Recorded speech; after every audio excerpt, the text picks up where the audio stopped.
بسم اللہ الرحمن الرحیم الحمدللہ وکفا وسلام علی عبادہ الذین اصطفیٰ محمد واہل بیتہ الطیبین۔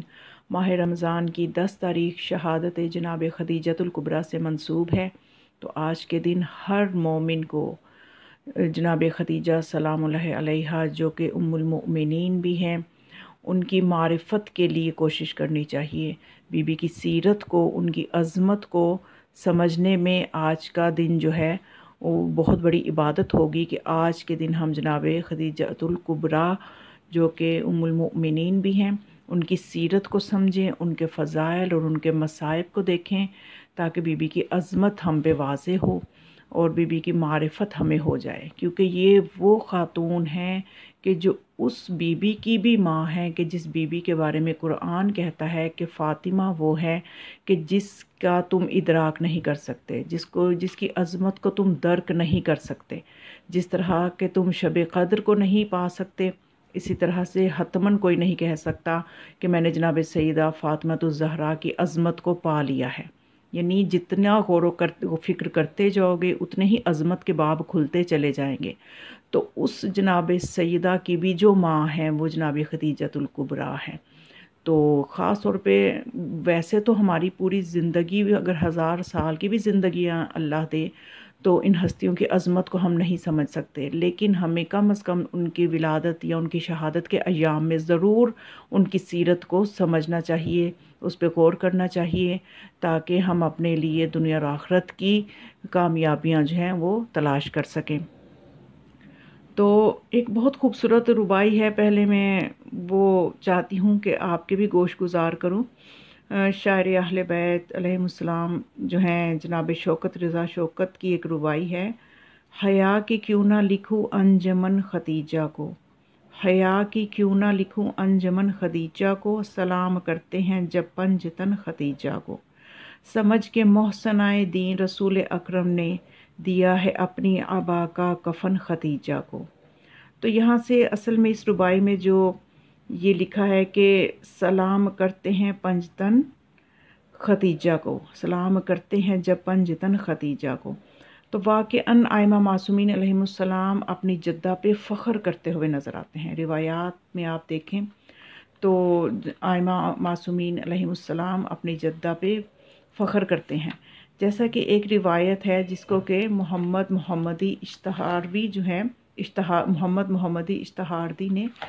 اپنی کتاب جس کو سیدہ خدیجۃ الکبریٰ میں یہ روایت لکھی ہے کہ، اور بہت ہی دلچسپ روایت ہے کہ امام حسن علیہ السلام جو کہ خاندان بنو ہاشم میں خود بھی ایک حسن کی مثال تھے، تو وہ اپنے بارے میں بیان کرتے ہوئے مولا حسن علیہ السلام فرماتے ہیں کنت انا اشبہ الناس بخدیجۃ الکبریٰ، کہ جس وقت اللہ تعالیٰ صورتیں بنا رہا تھا میں اپنی جدہ خدیجۃ الکبریٰ کی شکل کے مشابہ ترین تھا۔ اور مولا حسین علیہ السلام کے بارے میں بھی ملتا ہے کہ امام حسین علیہ السلام جو ہیں، جب ایک روایت میں ملتا ہے کہ امام حسین علیہ السلام نے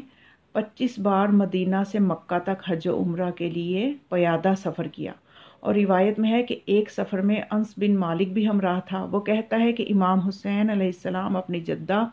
جناب خدیجہ کی قبر کے پاس آئے اور وہاں رونا شروع کیا، کس بات پہ کہ یقیناً مولا کو اپنی جدہ کے مصائب یاد آئے ہوں گے، جس طرح سے کہ ہم جناب خدیجۃ الکبریٰ کی نہ عظمت کو سمجھ سکتے ہیں اور ان پہ آنے والے مصائب کو بھی نہیں سمجھ سکتے۔ تو جس طرح دیکھیے نا، جناب خدیجۃ الکبریٰ جو ہیں ایک دولت مند خاتون تھی، ملکۃ العرب تھی، اور تاریخ میں آپ کو ایسی مثال نہیں ملے گی کہ ایک خاتون ہو اور دولت مند بھی ہو، اور دولت مند ہونے کے علاوہ وہ یعنی جناب رسول خدا کا ساتھ جس طرح سے انہوں نے دیا، صرف یہ نہیں کہ یہ بھی ایک بہت بڑی عظمت کی ایک بہت بڑی داستان ہے کہ آپ نے اپنا پورا مال جو تھا، وہ دولت جو تھی، وہ اسلام پہ قربان کر دی، اور ایک ایک چیز جو تھی اس کا باقاعدہ اعلان کروا دیا کہ یہ آج سے میری ملکیت نہیں ہے بلکہ یہ محمد مصطفیٰ صلی اللہ علیہ وآلہ وسلم کی ملکیت ہے۔ لیکن اسی پر ہی اکتفا نہیں کیا، جناب خدیجۃ الکبریٰ نے ہر طرح سے ساتھ دیا. یعنی یہ نہیں کہ دولت خرچ کر کے تو خود آرام سے گھر میں بیٹھی رہیں، بلکہ تاریخ اٹھا کے دیکھیں، سیرت کا مطالعہ کریں تو پتہ چلے گا کہ کس طرح سے جسمانی مشقت اور تکلیفیں بھی بی بی نے اٹھائی ہیں اسلام کی راہ میں، کس طرح سے اپنے شوہر کا تحفظ کیا بی بی نے. تو انشاءاللہ بی بی کے جو ہے دلیری اور صبر پہ بھی کچھ میں ضرور بیان کروں گی.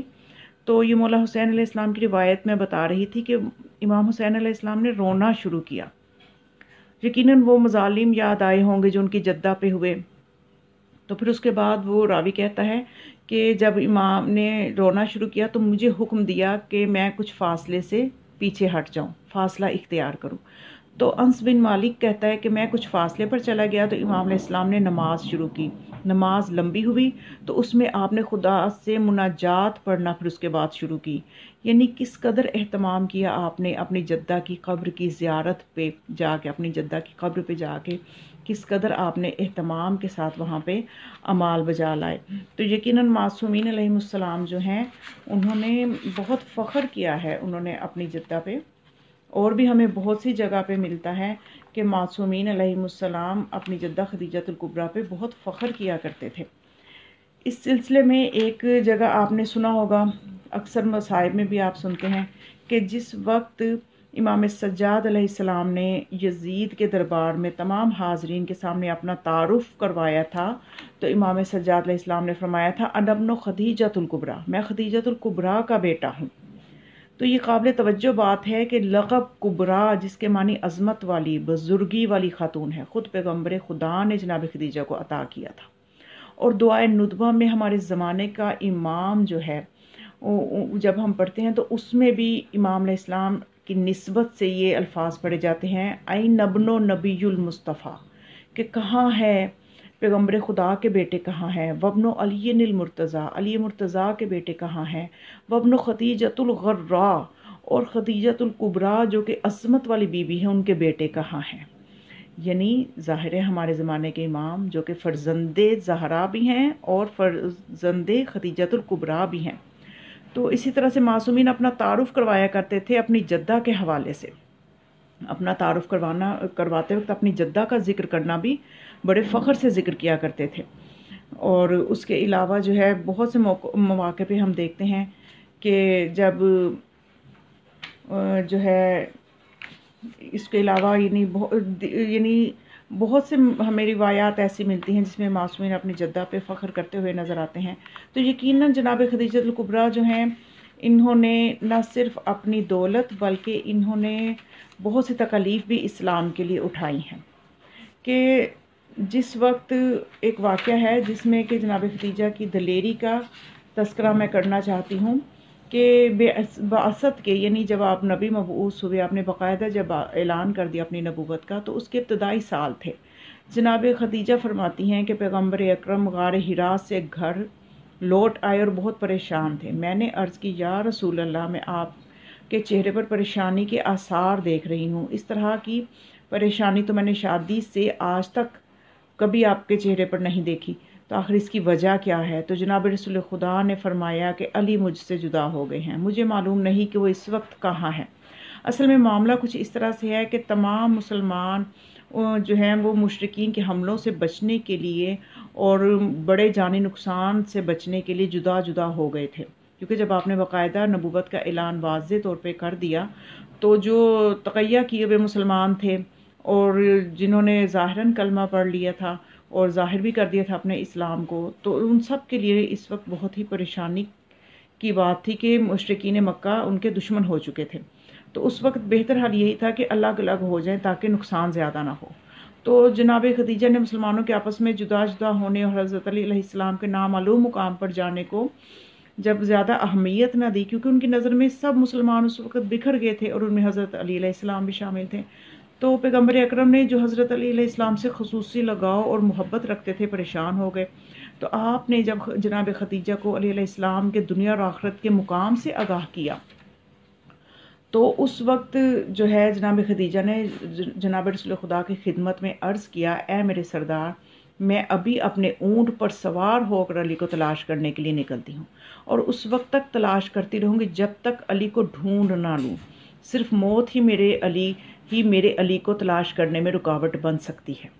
تو جناب خدیجہ نے اس شب کمال بہادری کا مظاہرہ کیا اور مکہ کے باہر پہاڑوں کے کنارے کنارے مولا علی کو تلاش کرنے لگی۔ رات کے اندھیرے میں پھر ایک شخص کو دیکھا۔ جناب خدیجہ سلام اللہ علیہ نے اس شخص کو سلام کیا۔ جواب سلام سن کر آواز کا اندازہ لگایا کہ وہ علی علیہ السلام کی آواز ہے یا کسی اور کی، تو وہ علی علیہ السلام ہی تھے۔ حضرت علی علیہ السلام نے فرمایا وعلیک السلام، آپ پر بھی سلام ہو، آپ خدیجہ ہیں؟ جناب خدیجہ نے جواب دیا ہاں میں خدیجہ ہوں۔ پھر جناب خدیجہ جو کہ مربی علی بھی مشہور تھی، کیونکہ جب مولا علی علیہ السلام کو جناب رسول خدا نے اپنی تربیت میں لے لیا تھا اور جناب ابو طالب سے لے آئے تھے، تو اس وقت جناب خدیجہ اور رسول خدا نے مل کے علی علیہ السلام کی تربیت کی تھی۔ تو وہ مربی خدیجہ بھی مولا کائنات کو کہا جاتا تھا۔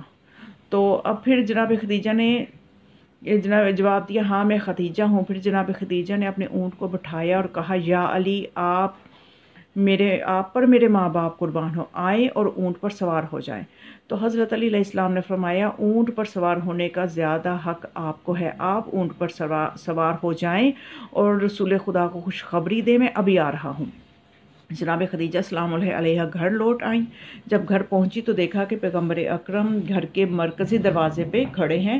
اور ان کا ایک ہاتھ سینے پر ہے اور دعا مانگ رہے ہیں، پروردگار میری پریشانی کو دور فرما، میرے خلیل میرے دوست علی سے میری جلد ملاقات کروا، میرے جگر کو ٹھنڈا فرما۔ جناب رسول خدا نے 3 بار یہ دعا مانگی اور اسی اثناء میں جناب خدیجہ واپس گھر پہنچی، خدا کی بارگاہ میں آپ کی دعا اور فرمایا خدا نے آپ کی دعا کو سن لیا ہے، اے اللہ کے رسول آپ کو مبارک ہو، اللہ نے آپ کی دعا کو قبول کر لیا ہے۔ رسول خدا صلی اللہ علیہ وسلم نے جب یہ خوشخبری سنی تو اپنے ہاتھوں کو آسمان کی جانب بلند کیا اور 11 مرتبہ فرمایا شکرن للمجیب، شکرن للمجیب، دعا قبول کرنے والے کی بارگاہ میں شکر ادا کرتا ہوں، دعا قبول کرنے والے کی بارگاہ میں شکر ادا کرتا ہوں۔ تو یہ جناب خدیجہ کی یعنی دیکھیے دلیری اور کس طرح سے جب مشرکین مکہ نے حملہ کر دیا تھا، جب آپ نے واضح طور پہ اپنی رسالت کا اعلان کیا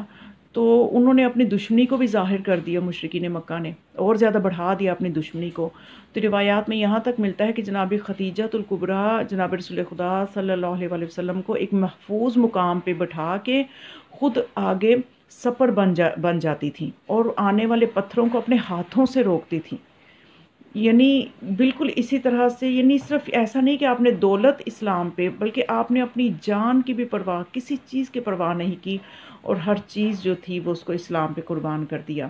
تو اس لیے جناب رسول خدا صلی اللہ علیہ وسلم بھی آپ کو بہت زیادہ یاد کیا کرتے تھے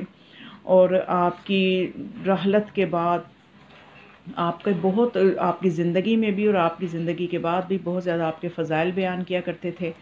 اور انہی فضائل پہ جو ہے منافقین کو اس پہ بہت رنج و غم ہوا کرتا تھا۔ تو جناب خدیجہ سلام اللہ علیہ کے مقامات کو بیان کیا کرتے تھے اور روز قیامت جناب خدیجہ کے بلند مقامات کا تذکرہ کیا کرتے تھے، اور برزخ میں جناب خدیجہ کس بلند مقام پہ ہیں اور کس خوبصورت محل میں رہ رہی ہیں، وہ ساری چیزیں آپ نے لوگوں کو بتائیں۔ اور امیر المؤمنین علی علیہ السلام فرماتے ہیں کہ ایک روز پیغمبر خدا جناب فاطمہ سلام اللہ علیہ کے پاس آئے اور ان کو غمگین پایا، اس کی وجہ پوچھی تو جناب فاطمہ نے عرض کی کہ مجھے قیامت کی یاد آئی ہے اور اہل محشر کی عریانی کا خیال آیا ہے، اس واسطے غمگین ہو گئی ہوں۔ تو پیغمبر خدا نے فرمایا کہ ہاں وہ بہت بڑا دن ہوگا، لیکن جبرائیل نے مجھے اطلاع دی ہے کہ خدا فرماتا ہے کہ اس دن میں اسرافیل کو 3 عالی شان نوری لباس دے کر فاطمہ کے پاس بھیجوں گا، جو تمہارے پاس آئے گا اور کہے گا اے فاطمہ یہ لے لیں اور پہن لیں۔ اس کے بعد 70,000 حوریں آئیں گی اور اے بیٹی تمہیں دیکھ کر خوش ہوں گی، تم ان حوروں کے ہمراہ بہت سے فرشتوں کے ہمراہ قبر سے نکلو گی اور جنت کی طرف روانہ ہو جاؤ گی۔ راستے میں مریم 70,000 حوروں کے ساتھ ملیں گی اور تمہیں سلام کریں گی اور تمہارے ساتھ ہو جائیں گی۔ تو پس تمہاری والدہ خدیجہ بنت خویلد جو سب سے پہلے اللہ اور اس کے رسول پر ایمان لائی تھی، وہ بھی 70,000 فرشتوں کے ہمراہ تمہارا استقبال کریں گی۔ ان فرشتوں کے پاس ہر ایک کے ہاتھ میں ایک پرچم تکبیر ہوگا اور اس پر اللہ اکبر لکھا ہوا ہوگا۔ یعنی اتنا مقام بلند ہوگا جناب خدیجہ کا آخرت میں، کیونکہ جناب خدیجہ نے جو کچھ بھی کیا وہ خالصتاً اللہ کے لیے کیا، کسی شہرت یا کسی اور لالچ میں نہیں کیا۔ تو خدا کے لیے خالص ہو کے جو کام کرتا ہے تو خدا خود اس کے نام کو دنیا اور آخرت میں بلند کر دیتا ہے۔ ہماری ہزار جانیں قربان ہوں ام المؤمنین جناب خدیجۃ الکبریٰ سلام اللہ علیہا پر،